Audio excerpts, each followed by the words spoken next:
ఏపీలో భిన్న వాతావరణం కొనసాగుతోంది. పలు చోట్ల ఎండలు మండిపోతుంటే మరికొన్ని చోట్ల వర్షాలు దంచుకొడుతున్నాయి. దీంతో వర్షాలు పడుతున్న చోట్ల ప్రజలు కాస్త ఊరట పొందుతున్నారు. ఇదే క్రమంలో రాబోయే 48 గంటల్లో ఇలాగే మిశ్రమ వాతావరణ పరిస్థితులు ఉంటాయని ఏపీ విపత్తుల నిర్వహణ సంస్థ అంచనా వేస్తోంది.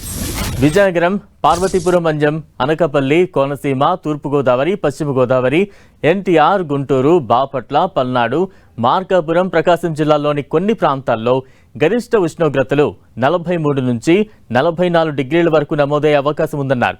అటు శ్రీకాకుళం, అల్లూరి సీతారామరాజు, విశాఖపట్నం, నెల్లూరు, కర్నూలు, నంద్యాల, అనంతపురం, శ్రీ సత్యసాయి, వైఎస్ఆర్ కడప, అన్నమయ్య, చిత్తూరు, తిరుపతి జిల్లాల్లోనూ కొన్ని ప్రాంతాల్లో 40 నుంచి 42 డిగ్రీల వరకు ఉష్ణోగ్రతలు నమోదయ్యే అవకాశం ఉందన్నారు.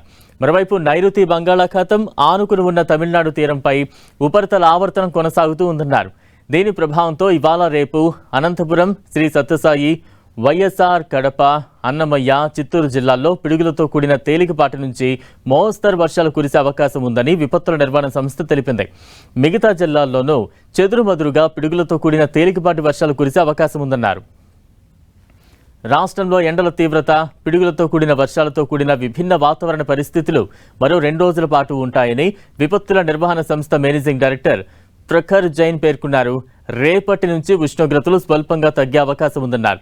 రేపు 11 మండలాల్లో తీవ్ర వడగాల్పులు, 64 మండలాల్లో వడగాల్పుల ప్రభావం చూపుతాయన్నారు. పోలవరం, కాకినాడ, ఏలూరు, కృష్ణా జిల్లాల్లోని కొన్ని ప్రాంతాల్లో 45 నుంచి 46 డిగ్రీల వరకు గరిష్ట ఉష్ణోగ్రతలు నమోదయ్యే అవకాశం ఉందన్నారు.